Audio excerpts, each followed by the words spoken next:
یہ جو حضور کی ہی حیات طیبہ کے دوران ایک بغاوت کی سی کیفیت عرب کے اندر پیدا ہو گئی اور بڑی زبردست خانہ جنگی ہوئی حضور کے وصال کے فوراً بعد. پھر خلفائے ثلاثہ جو ہیں وہ شہید کیے گئے. اس کا تاریخی پس منظر بھی آپ کو سمجھ میں نہیں آ سکتا یہ کیوں ہے. یہ آئسولیٹڈ واقعات نہیں ہیں، یہ در حقیقت ایک بات سمجھ لیں گے تو سمجھ میں آ جائے گا. وہ کیا ہے؟ ہر ریولوشن کا خاصہ ہے، یہ لازمی بات ہے کہ جب وہ کامیاب ہو جاتا ہے تو اس کے کچھ عرصے کے بعد کاؤنٹر ریولوشنری موومنٹ شروع ہوتی ہے. ہوتا کیا ہے؟ ایک جماعت انقلاب لانے کے لیے کھڑی ہوئی، اس نے قربانیاں دیں، اس نے سب تقاضے پورے کیے.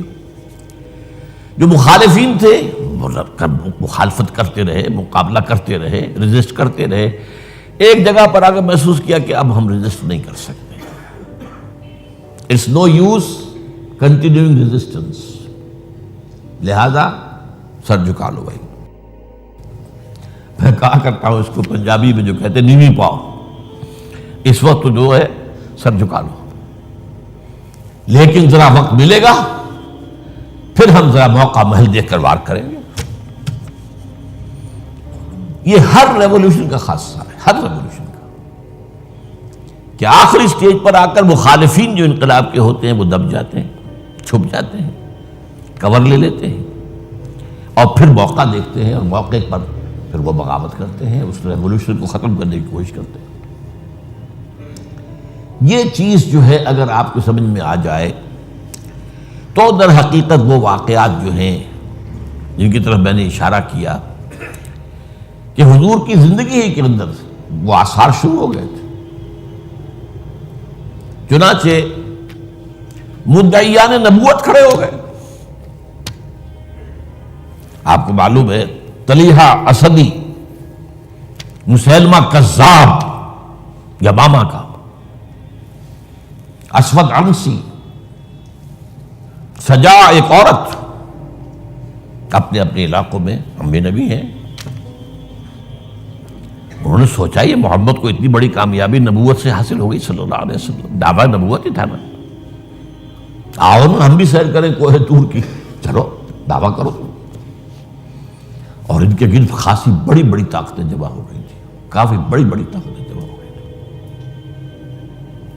چنانچہ مسیلمہ کذاب نے تو جو ریزسٹ کیا ہے، کیونکہ بالآخر جو ہے یہ ایک نبی نبوت کا دعویٰ کرنے والا مرد مسیلمہ اور ایک عورت سجا، ان دونوں نے آپس میں شادی بھی کر لی تھی. وہ تو ڈبل نبوت ہو گئی پھر. اور ان کی بہت بڑی طاقت تھی، بہت بڑی طاقت. یہ یمامہ کے علاقے کے لوگ جو ہیں بنو تمیم، یہ بہت تند خو، بہت سرکش، بہت جنگجو، بہت سخت لوگ تھے. ان کو ریزسٹ کرنا آسان نہیں ہوا. ایک مرتبہ تو ایک لشکر جو حضرت ابوبکر نے بھیجا اس کو تو شکست ہوئی. اس کے بعد حضرت خالد بن ولید رضی اللہ تعالیٰ عنہ کو بھیجا ہے. تو بہرحال ان کو تو حضور نے خطاب دیا تھا، خالد سیف من سیوف اللہ، یہ تو اللہ کی تلواروں میں سے ایک تلوار ہے. اللہ نے فتح دی، لیکن لگ بھگ 1200 صحابہ شہید ہوئے ہیں اس جنگ میں، جن میں 500 حفاظ بھی تھے. چنانچہ اسی سے اندیشہ پیدا ہوا تھا کہ یہ تو قرآن مجید ضائع ہو جائے گا. ابھی تک ہمارے پاس کتابی شکل میں تو ہے نہیں، در چھپے ہوئے نسخے چھاپا کھانا کا سوال ہی نہیں تھا. اصل حفاظت اس کی سینوں کے ذریعے سے ہو رہی تھی. اگر حفاظ کا یہ معاملہ ہوا تو قرآن مجید ضائع نہ ہو جائے. اس پر حضرت ابوبکر سے کہا گیا کہ آپ اس قرآن کو جمع کروائیں اور اسے ایک کتابی شکل دیں. پہلے ریلکٹنٹ رہے حضرت ابوبکر کہ جو کام حضور نے نہیں کیا میں کیوں کروں، لیکن پھر جب دلائل سامنے آئے کہ واقعتاً تقاضا ہے تو آپ نے مانا. پھر جو بھی کاتبان وحی تھے حضور کے زمانے سب کو جمع کیا، اور زید بن ثابت رضی اللہ تعالیٰ عنہ کو ان کا جو ہے چیئرمین بنایا. اس کمیٹی نے پھر جس کے پاس قرآن مجید لکھا ہوا کچھ تھا، کسی کے پاس اونٹ کی جو یہ اسکیپولا ہوتا ہے، یہ شانے کی ہڈی بڑی چوڑی ہوتی ہے تختی کی طرح، کسی نے اس پر کچھ لکھا ہوا ہے، کسی نے کوئی چمڑے کے اوپر کچھ لکھا ہوا ہے، کسی نے کسی کپڑے پہ لکھا ہوا ہے، کسی نے کوئی کاغذ مل گیا تو کیا ہی کہنے ہیں. تو پھر وہ جمع کیا گیا اور پھر سب جو ہے جو حفاظ بھی موجود تھے ان کے ذریعے سے پھر یہ کتابی شکل دی گئی اس وجہ سے۔ تو یہ جو ایک زبردست قسم کی تحریک اٹھی تھی وہ کیوں اٹھی تھی؟ اب اس کا تجزیہ کیجیے۔ اصل میں نے جو آیات آپ کے سامنے پڑھی کیوں پڑھی اس حوالے سے؟ پہلی بات تو نوٹ کیجیے، اذا جاء نصر اللہ والفتح ورأیت الناس يدخلون فی دین اللہ افواجا، جب اللہ کی مدد آ گئی اور فتح ہو گئی اور آپ نے دیکھا کہ لوگ اللہ کے دین میں فوج در فوج داخل ہو رہے ہیں، یہ جو فوج در فوج داخل ہونے کا فینومینن ہے، کیا اس میں یہ بات سمجھ میں آتی ہے کہ سب کے سب خالص مخلص مومن تھے؟ وہ تو یہ ہے کہ فتح کے بعد اب انہوں نے سمجھا کہ جب مسلمانوں نے مکہ فتح کر لیا تو اب کون ان کے مقابلے میں آئے گا؟ قریش شکست کھا گئے، it's no use continuing resistance, let us go and declare our submission, جہاں ہم کہہ دیں ٹھیک ہے تسلیم کرو۔ تو یہ دین میں داخل ہونا تھا، یہاں لفظ ایمان نہیں لایا گیا، اس نظام اطاعت میں شامل ہو گئے۔ اس کو نوٹ کیجئے اس بات کو۔ اذا جاء نصر اللہ والفتح ورأیت الناس يدخلون فی دین اللہ افواجا، اللہ کے دین میں داخل ہو گئے، اس نظام اطاعت کے اندر داخل ہو گئے، اور انہوں نے کہا سمعنا واطعنا، اب ہم سنیں گے اور مانیں گے۔ اچھا یہ تو وہ فتح مکہ کے بعد، اس کے ایک سال کے بعد جب سورہ توبہ نازل ہو گئی اور مشرکین عرب کو آخری مہلت دے دی گئی، صرف 4 مہینے کی مہلت ہے، یا ایمان لاؤ یا تمہارا قتل عام ہو جائے گا۔ اس کا میں پس منظر کئی دفعہ بیان کر چکا ہوں، جو 40 نووی میں حدیث آئی تھی اس کے حوالے سے بھی تفصیل سے بیان کر چکا ہوں۔ اللہ تعالیٰ اپنے رسول جس قوم کی طرف بھیجتا تھا وہ قوم اگر انکار کرتی تھی تو ہلاک کر دی جاتی تھی۔ یہ مرحلہ آیا ہے اب قریش کے لیے، یا مانو یا ہلاکت۔ پہلی قومیں ہلاک کی گئی، غرق کر دیے گئے، یا زلزلہ آ گیا، یا کوئی باد سرسر آ گئی، مختلف طریقوں سے۔ ایک طریقہ یہ بھی تھا کہ مسلمانوں کے ہاتھوں قتل کر دیے گئے، وہ میں نے آیت آپ کو سنائی ہے، آیت نمبر 5 ہے سورہ توبہ کی۔ فَإِذَا انسَلَخَ الْأَشْهُرُ الْحُرُمُ، اب یہ جو 4 مہینے کی ان کو مہلت دی جا رہی ہے، جب یہ ختم ہو جائے تو اے مسلمانوں فَاقْتُلُوا الْمُشْرِكِينَ حَيْثُ وَجَدتُّمُوهُمْ، اب قتل کرو ان مشرکوں کو جہاں کہیں بھی پاؤ، وَخُذُوهُمْ، پکڑو انہیں، وَاحْصُرُوهُمْ، ان کا گھیراؤ کرو، محاصرہ کرو، وَاقْعُدُوا لَهُمْ كُلَّ مَرْصَدٍ، اور ہر جگہ گھات لگا کر بیٹھو انہیں گرفتار کرنے کے لیے۔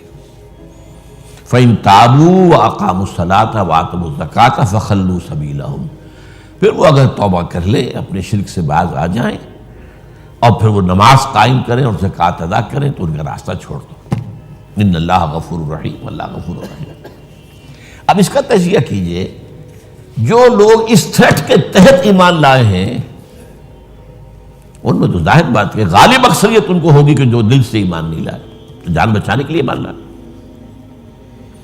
ایسے بھی لوگ تھے، تاریخ سے معلوم ہوتا ہے کہ جنہوں نے اس پریشر کے تحت ایمان اسلام قبول کرنے سے انکار کر دیا، وہ عرب چھوڑ کر چلے گئے۔ کہتے ہیں کہ یہ جو ہمارا ایک کافرستان ایک علاقہ ہے، یہ جو واق خان کی پٹی کے ساتھ ہی ہے، اور اس کے ساتھ ملتا ہوا ایک صوبہ ہے نورستان افغانستان میں، یہ ایک قوم ہے، ان کا کہنا یہ ہے کہ ہم ان لوگوں میں سے ہیں کہ جو ان آیات کے نزول کے بعد جو عرب چھوڑ کر باہر گئے کہ ہم نہیں مانیں گے اسلام۔ پھر جیسے جیسے ہم پڑھتے گئے پیچھے پیچھے اسلام بھی آ رہا تھا، فتوحات ہو رہی تھی، تو آگے آگے ہم پیچھے پیچھے اسلام، یہاں تک کہ ہم آ کر ہمارے آباء و اجداد ان پہاڑوں میں آ کر انہیں پناہ لے لی۔ یہ چترال کا علاقہ، یہ سارا جو ہے یہاں پر، تو یہ کہتے تھے ہم ان قرشیوں میں سے ہیں۔ ان کا ایک سردار اور ایک عالم مجھ سے ملا بھی تھا۔ اس کے بعد یہ ہوا کہ وہ علاقہ تقسیم ہو گیا۔ احمد شاہ ابدالی نے جب بنایا ہے نیا نقشہ افغانستان کا، تو اس میں سے ایک حصہ اس علاقے کا افغانستان میں چلا گیا۔ وہاں امیر دوست محمد والی کابل نے انہیں کر دیا، ایک وارن کر دیا کہ اب اتنی مہلت کے اندر ایمان لاؤ یا قتل کر دیے جاؤ گے. یعنی وہ سزا جس سے بھاگے تھے تمہارے آباء و اجداد وہ یہاں آ جائے گی. وہ ایمان لے آئے. وہ علاقہ نورستان کہلاتا ہے، اسلام کے نور سے منور ہو گیا ہوا. اور اس کے ساتھ کا علاقہ پاکستان میں وہ ابھی تک کافرستان ہے. اس کو انہوں نے بلکہ ہماری حکومت نے بھی مینٹین کیا ہوا ہے. وہاں کسی کو تبلیغ کی اجازت نہیں ہے، کچھ نہیں. وہ چاہتے ہیں کہ یہ سیاحت کے لیے سیاحوں کی آمد وہ دیکھیں آ کر ان لوگوں کو، تو وہ برقرار رکھا ہو پورا علاقہ. بہرحال یہ کیفیت اب تجزیہ یہ کرنا ہے کہ جو لوگ اس وقت ایمان لائے ان میں اگر اکثریت نہیں تو باہر بہت بڑی تعداد ایسے لوگوں کی تھی کہ جنہوں نے صرف جان بچانے کے لیے وہ جو ہے وہ اپنا ایمان لانا جو ہے اور اسلام میں داخل ہونا قبول کیا، ورنہ حقیقت میں وہ اسلام میں لائے. اس کے بعد حضرت ابوبکر کی خلافت کے دوران اس سے بھی بڑا فتنہ کھڑا ہو گیا. ہم زکوٰۃ نہیں دیں گے، زکوٰۃ جو ہے وہ ہم دیں گے، خود تقسیم کر لیں گے، خود تقسیم کر دیں گے. حضرت ابوبکر رضی اللہ تعالیٰ عنہ نے طے کیا ان کے خلاف جہاد، جنگ. کیونکہ یہ سورہ توبہ کی 5ویں آیت کے اندر بھی یہ ہے، 2 شرطیں ہیں. اگر وہ توبہ کریں اور نماز قائم کریں اور زکوٰۃ دیں. اسی کے حوالے سے جب کہا گیا تھا حضرت ابوبکر سے کہ آپ ان کے خلاف قتال نہ کیجئے، یہ مرتد تو نہیں ہوئے، اسلام سے منکر نہیں ہوئے، کوئی نئی نبوت کو دعوت نہیں کیا، اور زکوٰۃ کے بھی منکر نہیں ہیں اس معنی میں کہ زکوٰۃ نہیں دیں گے. کہتے ہیں کہ ہم خود جو ہے اس زکوٰۃ کا بندوبست کریں گے. یہ عظیمت تھی حضرت ابوبکر کی رضی اللہ تعالی عنہ.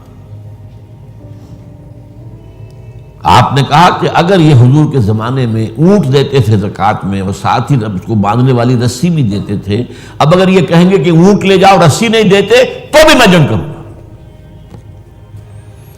ایسے پیارے الفاظ ہیں. ایبدل الدین وانا حی، کیا دین میں تبدیلی کر دی جائے گی، دین میں ترمیم کر دی جائے گی جبکہ ابھی میں زندہ ہوں؟ میرے ہوتے یہ نہیں ہو سکتا. حالانکہ حضرت عمر فاروق جیسی شخصیت بھی مشورہ دے رہی تھی. دیکھیے 2 محاذ پہلے کھلے ہوئے ہیں. جیسے اسامہ کو حضور نے تیار کیا تھا آپ نے بھیج دیا، ٹھیک کیا. پھر جو نبوت کے دعوے دار تو کھلے مرتد ہو گئے، ان کے خلاف جہاد تو بالکل ضروری تھا. اب تیسرا یہ محاذ نہ کھولے. ابھی مسلمانوں کے دل ویسے زخمی ہیں، حضور کے انتقال کے بعد مورال جو ہے مسلمانوں کا گرا ہوا ہے. لیکن یہ عظیمت تھی حضرت ابوبکر. اب اس کو یوں سمجھیے ذرا تاریخی اعتبار سے تجزیہ کیجیے. اسلام کی فتح کا مطلب مذہبی اعتبار سے کس کی شکست تھی اور سلطنت کے اعتبار سے کس کی شکست تھی، اسی سے پتہ چلے گا کہ کاؤنٹر ریولیوشنری موومنٹس وہیں سے آئیں گی. اسلام کے غلبے کا مطلب تھا شرک کا خاتمہ. لہذا جو مشرک تھے عرب کے سابق جو اسلام لے آئے تھے، قالت الاعراب آمنا قل لم تؤمنوا ولکن قولوا اسلمنا، پورا تقریباً بدو عرب مرتد ہو گئے. بدو عرب، یہ مکہ مدینہ یہ شہر یہ بچے ہیں، ورنہ اکثر و بیشتر یہ اعراب. اسی لیے اس آیت میں الفاظ کہ قالت الاعراب آمنا قل لم تؤمنوا ولکن قولوا اسلمنا ولما يدخل الايمان في قلوبكم. انہی میں سے یہ مدعیان نبوت اٹھے، انہوں نے ہی زکوٰۃ کا انکار کیا. تو پہلا کاؤنٹر ریولیوشن حضور کے ریولیوشن کے خلاف جزیرہ نما عرب سے اندر سے برآمد ہوا ہے، مدعیان نبوت کی شکل میں اور منکرین زکوٰۃ کی شکل میں. بہرحال حضرت ابوبکر صدیق رضی اللہ تعالی عنہ کی جو اقبال نے اشعار کہے ہیں حضرت ابوبکر کی شان میں، اگرچہ ویسے تعداد دیکھی جائے تو حضرت علی، حضرت حسین کے، حضرت فاطمہ رضی اللہ تعالیٰ عنہ کی شان میں جو اشعار ہیں وہ بہت زیادہ ہیں تعداد میں، لیکن حضرت ابوبکر کی شان میں بھی چند اشعار جو ہیں لیکن وہ بہت ٹاپ کے. امن الناس بر مولائے ماں، کلیم اول سینائے ماں، ہمت او کشت امت راچو ابر، ثانی اسلام و غار و بدر و قبر.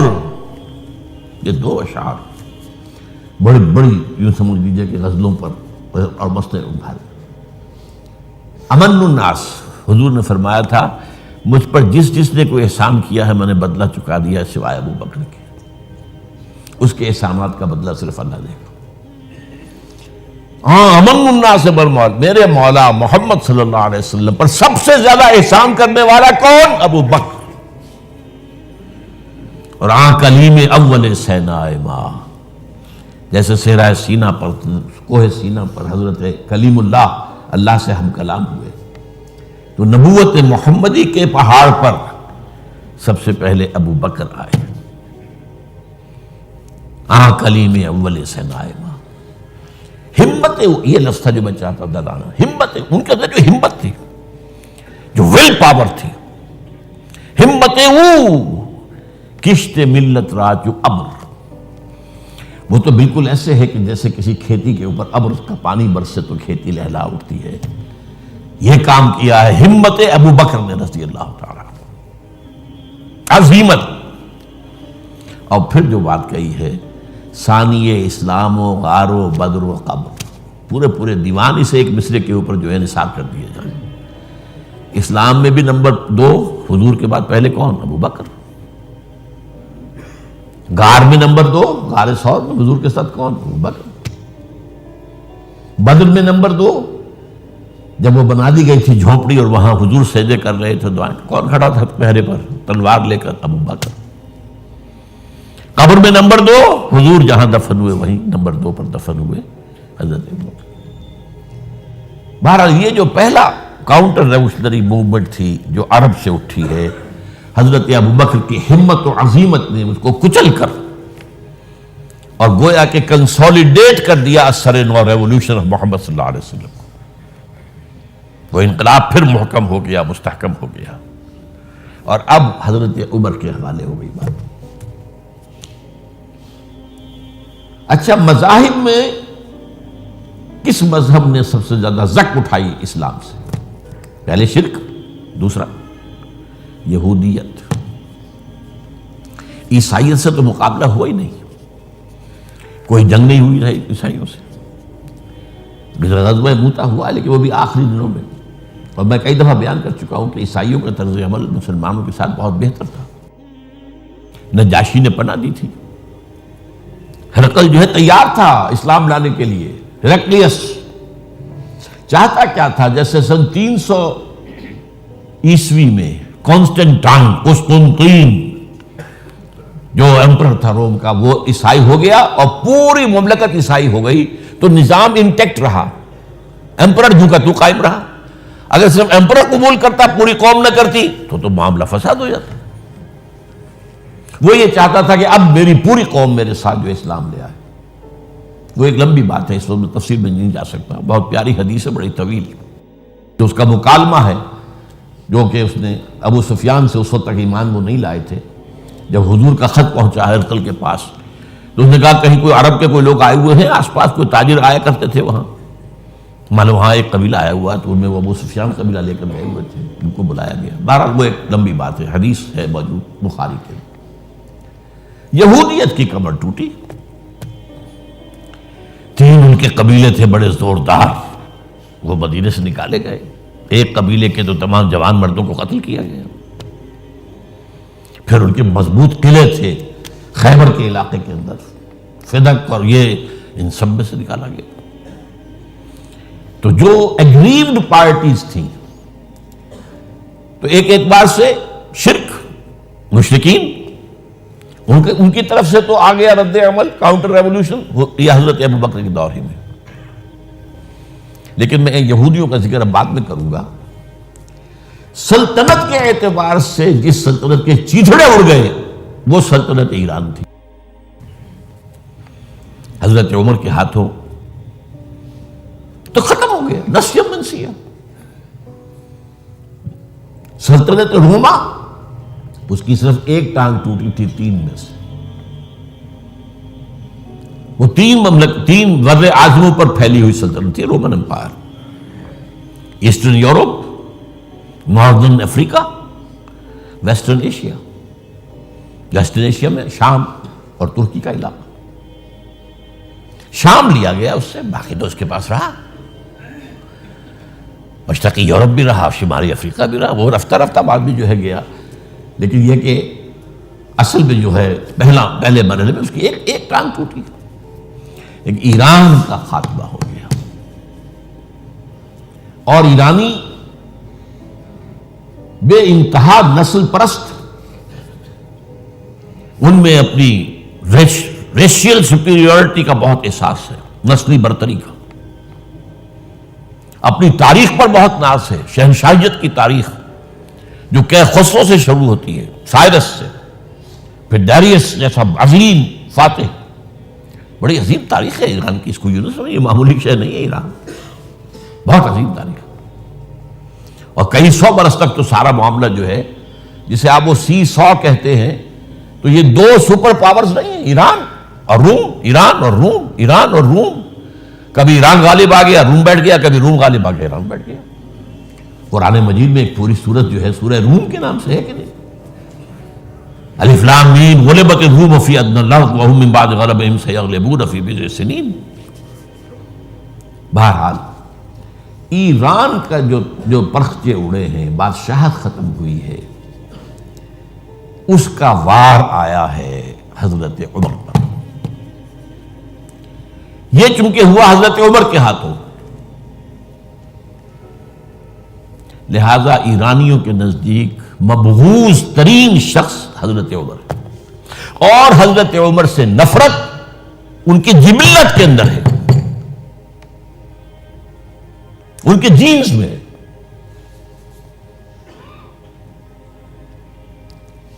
چنانچہ کس نے شہید کیا حضرت عمر کو؟ ابو لولو فیروز، ایک ایرانی غلام تھا حضرت مغیرہ کا رضی اللہ تعالی عنہ۔ اس نے آ کر حضرت عمر سے شکایت کی کہ حضرت مغیرہ جو ہیں ان سے مکاتبت میں کر رہا ہوں، وہ مجھ سے بہت زیادہ پیسے مانگ رہے ہیں۔ مکاتبت یہ تھی کہ غلام طے کر لیتا تھا کہ میں کمائی کر کے تمہیں اتنے پیسے دے دوں گا تو مجھے تم آزاد کر دینا، مکاتبت کہلاتا تھا کہ وہ اتنے پیسے مانگ رہے ہیں، بہت زیادہ زیادتی کر رہے ہیں۔ حضرت عمر نے پوچھا کہ تم کیا کیا کام جانتے ہو؟ اس نے گنوایا، میں یہ بھی جانتا ہوں، یہ بھی جانتا ہوں، یہ بھی جانتا ہوں، میں ترخان بھی ہوں، میں فلاں بھی ہوں، میں چکیے بھی بناتا ہوں، میں یہ بھی کرتا ہوں۔ تو فرمایا کہ پھر تم پر یہ زیادہ نہیں ہے، جو مغیرہ تمہارے اوپر جس قدر رقم ڈال رہے ہیں زیادہ نہیں ہے، اور دیکھنا مجھے ایک چکی بنانی جانتے ہو تو ایک چکی مجھے بھی بنا کے دینا۔ کہا آپ کو تو میں وہ چکی بنا کے دوں گا جو ساری دنیا یاد کرے گی، دھمکی دے گئے۔ اور حضرت عمر نے پہچان لیا تھا کہ دھمکی دی اس نے۔ دوسری طرف اس کی پشت پر کون تھا؟ ہرمزان، یہ ایک بار جرنیل تھا ایران، شکست ہوئی، گرفتار ہو کر آیا، کیونکہ بہت بڑا وار کرمنل تھا، اس کو فیصلہ کیا گیا اس کی گردن اڑا دی جائے۔ اب اس کی چال دیکھیے، ایرانی ذہن کہ مجھے ذرا پانی پینے کے لیے دے دیں اس سے پہلے کہ میری گردن اڑائی جائے۔ حضرت عمر نے فرمایا ہاں پانی دے دو۔ اب پانی کا کٹورا ہاتھ میں کہتا ہے دیکھیے مجھے ضمانت دیجیے جب تک میں یہ پانی نہ پی لوں مجھے قتل نہیں کریں گے۔ کہ ہاں ٹھیک ہے، جب تک تم یہ پانی نہیں پی لو گے تو میں قتل نہیں کیا۔ وہ کٹورا پھینک دیا پانی کا، کرو کا قتل مجھے کیسے کرتے ہو؟ تو یہ پانی تو میں نے نہیں پیا، چھوڑنا پڑ گیا اس کو، زبان کی بات تھی۔ وہ تھا اس کی پشت پر ابو لولو فیروز، اور ابو لولو فیروز کے اب بھی اس کے جیسے ائمہ اہل بیت کے اہل تشیع جو ہیں وہ ان کے مقبروں کی صریخ بناتے ہیں، اس کے اوپر جالیاں، اس طرح اس کا ہے، اور حضرت ابو لولو فیروز کا حلقہ ہے، وہ قاتل عمر ہے رضی اللہ عنہ۔ تو سمجھ رہے اس بات کو؟ جو بھی اگریوڈ تھے وہیں سے کاؤنٹر اٹیک آنا تھا نا۔ اب آئیے یہود کی طرف۔ ظاہر بات ہے کہ جزیرہ نما عرب سے یہودیت کا خاتمہ ہو گیا۔ اس کے بعد مجھے اکثر اس معاملے میں یاد آ جایا کرتی ہے ایک پکچر کبھی کسی زمانے میں دیکھی تھی، ہیلن آف ٹرائے۔ وہ ٹرائے کا گھوڑا تو بہت سے لوگوں نے سنا ہوگا، کہانی ایسی ہے کہ ان کے تو اسپارٹا اور ٹرائے کے آپس میں جنگ تھی، اس میں وہ گھوڑا ایک بنا کر اس کے اندر چھپا کر فوجیوں کو وہ شہر کے اندر لے گئے تھے۔ اس جنگ میں ایک موقع پر جو ان کا سب سے بڑا یونانیوں کا جو سب سے بڑا سردار تھا، وہ جو ان کا سب سے بہادر شمار ہوتا تھا، وہ قتل ہو گیا۔ تو ایک یونانی جو ہے دوسرا سردار کھڑا ہو کر کہتا ہے، so this is the end of Greek bravery but not of Greek treachery. یہ یونانیوں کی بہادری کا تو خاتمہ ہو گیا اس شخص کی موت کے ساتھ، یونانیوں کی عیاری تو ختم نہیں ہوئی نا۔ تب اس نے پھر یہ پہلے تو پسپائی کروا دی، سب کے سب چلے گئے۔ اب یہ ٹرائے والے دیکھ رہے جا رہی ہیں فوجیں چلی گئیں، جہازوں میں بیٹھ کے بھی روانہ ہو گئے۔ پھر کچھ عرصے کے بعد واپس آئے، خفیہ طور پر گھوڑا بنا کر لائے بہت بڑا، اس کے پیٹ میں اپنے فوجی بھرے۔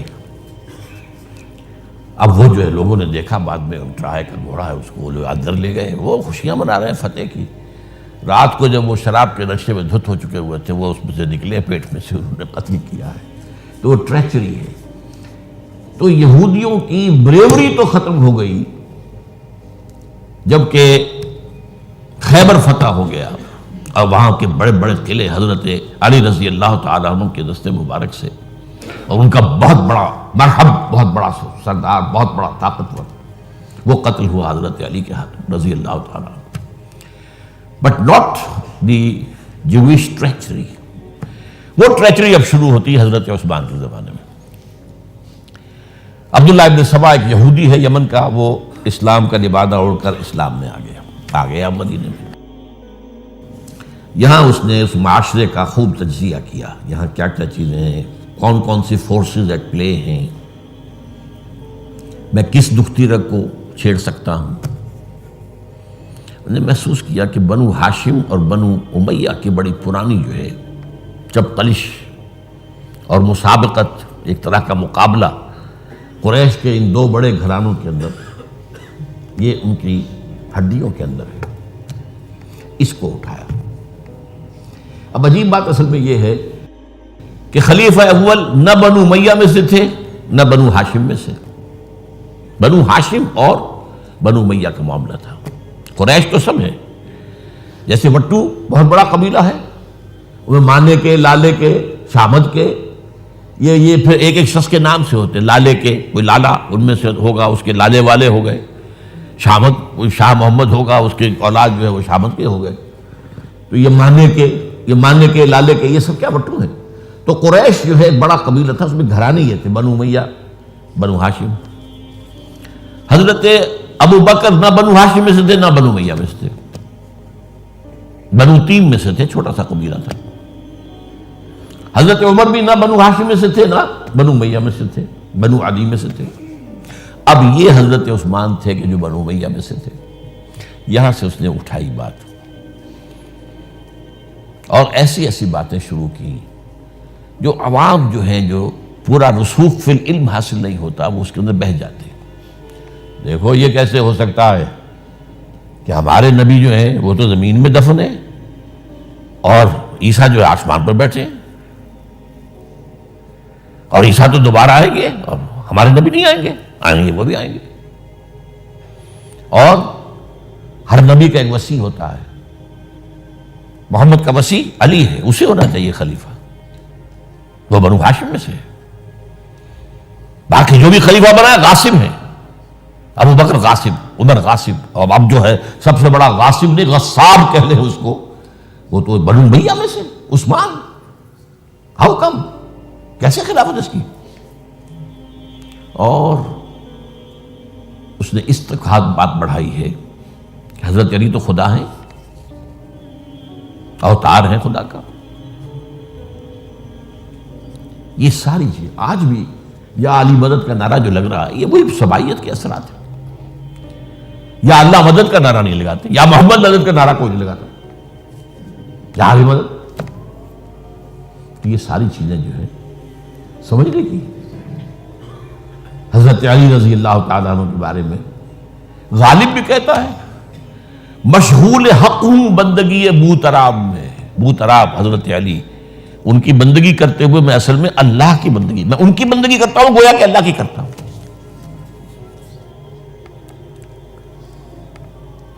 ہر چند علی کی ذات نہیں ہے خدا کی ذات، لیکن نہیں ہے ذات خدا سے جدا علی۔ یہ ساری باتیں اس نے پھیلائی اور فتنہ برپا کر، اور اس کی ایک خاص ٹیکنیک اس نے ایجاد کی۔ سب سے پہلے اس نے جا کر کوفے میں اپنا میدان جمایا۔ حضرت عثمان کے بارے میں تو اپنا بہت ہی، وہ تو اپنے رشتہ داروں کو پالتا ہے، ان کو عہدے سارے اپنے رشتہ داروں کو دے دیے ہیں، اور انہیں دولت انہیں دیتا ہے، یہ کرتا ہے، معاذ اللہ معاذ اللہ۔ وہاں پہ ذرا کسی نے جو وہاں کے گورنر تھے ذرا بات پرس کی، تو وہاں اپنے ہم خیال چھوڑ کر شام چلا گیا، وہاں جا کے وہی بات، وہاں ایک گروپ بنا لیا، پھر مصر چلا گیا، وہاں جا کر وہی بات۔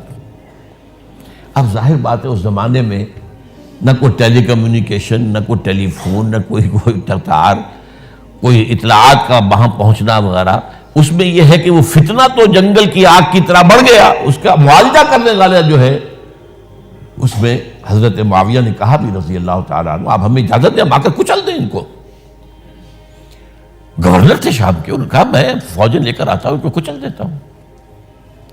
حضرت عثمان فرماتے نہیں، جب تک یہ کوئی ایسا جرم کر نہ دیں کہ جس پر وہ گویا کہ زد میں آ جائیں، قانون کی زد میں۔ اگر یہ مجھے قتل کرنا چاہتے ہیں قتل کر دیں، پھر اس سے قصاص لے لینا، لیکن جب تک یہ قتل کرتے نہیں تو میں کس جرم میں انہیں ماروں؟ عمرو بن العاص کی طرف سے آتا رہا، لیکن نہیں۔ بہرحال یہ فتنہ اتنا بڑھا اتنا بڑھا اتنا بڑھا، مدینے میں حضرت علی کہتے رہے آپ ہمیں اجازت دیں، ہم ان کو ختم کریں۔ نہیں، یہ ایک علیحدہ بات ہے، میری کتاب جو ہے شہید مظلوم کا مطالعہ کیجیے، آپ اس کی تفصیل میں جانے کا یہ موقع نہیں ہے۔ یہ کتنی بڑی عظیمت ہے، لوگ سمجھتے ہیں کہ یہ تو بڑی کمزوری دکھائی حضرت عثمان، میں کہتا ہوں اس سے بڑی عظیمت کوئی نہیں ہو سکتی۔ انہوں نے کہا میں کسی کلمہ گو کی جان لینے کو تیار نہیں ہوں جب تک کہ اس کے اوپر کوئی جرم ثابت نہ ہو جائے۔ کلمہ گو ہے، آپ اندازہ کیجئے، اس پر اڑے رہنا، ڈٹ جانا۔ یہ تو وہی بات ہے جو حابیل نے کہی تھی اپنے بھائی سے قابیل سے کہ بھائی جان اگر آپ مجھے قتل کرنے کے لیے ہاتھ بڑھائیں گے تو میں تو اپنا ہاتھ نہیں اٹھاؤں گا آپ کو قتل کرنے کے لیے، میں تو چاہتا ہوں کہ آپ اپنے گناہوں کے ساتھ میرے گناہ بھی لے جائیں، مجھے قتل کر دیں گے تو میرے گناہ جو حساب ہے آپ کے خاتم ہو جائے گا۔ حضرت عثمان 1000 مربع میل کا رقبہ ہے جس کے اوپر کہ ان کی حکومت چل رہی ہے، اور فوجیں ہیں مصر سے اور دمشق سے بار بار اجازت مانگ رہی ہیں۔ یہاں حضرت طلحہ، حضرت زبیر، حضرت علی اجازت مانگ رہے ہیں، نہیں، جب تک یہ کوئی جرم کر نہ لیں اس وقت تک نہیں۔ جب یہ جرم کر لیں گے پھر تم لینا اس سے قصاص سزا دے دینا۔ چنانچہ آخری وقت تک بھی یہ ہوا ہے کہ حضرت علی کے دونوں صاحبزادے حضرت حسن، حضرت حسین، حضرت عثمان کے دروازے پر کھڑے پہرا دے رہے تھے، عبداللہ ابن زبیر پہرا دے رہے تھے، لیکن وہ جو بلوائی تھے وہ پچھواڑے سے کہیں دیوار پھلانگ کے گئے، انہوں نے حضرت عثمان کو شہید کیا رضی اللہ تعالیٰ۔ یہ ہے اصل میں یہودیت کا بیک لیش، یہودیت کا انتقام، اور جو سازشی ذہن اللہ نے ان کو دے رکھا ہے اس میں کوئی شک نہیں۔ ذہین انتہائی تباہ قوم ہے،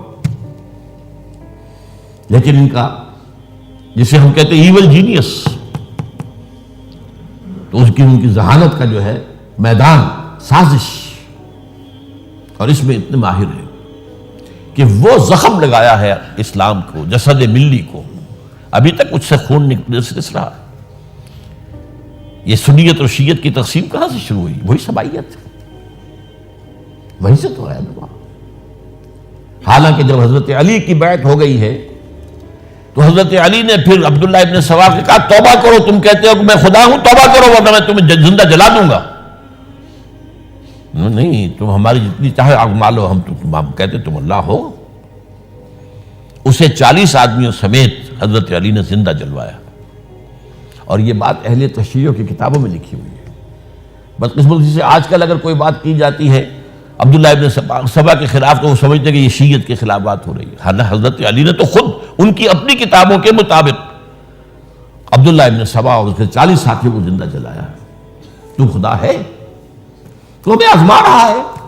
وَلَنَبْلُوَنَّكُمْ بِشَيْءٍ مِّنَ الْخَوْفِ وَالْجُوعِ وَنَقْصٍ مِّنَ الْأَمْوَالِ وَالْأَنفُسِ وَالثَّمَرَاتِ. بس اسی طرح ہماری آزمائش کر رہا ہے. بہرحال یہ ہے پس منظر حضرت عثمان کی شہادت کا رضی اللہ تعالیٰ. اقول قولی ھذا واستغفر اللہ لی ولکم ولسائر المسلمین والمسلمات. حضرت عثمان کی شہادت کا رضی اللہ تعالیٰ. اقول قولی ھذا واستغفر اللہ لی ولکم ولسائر المسلمین والمسلمات.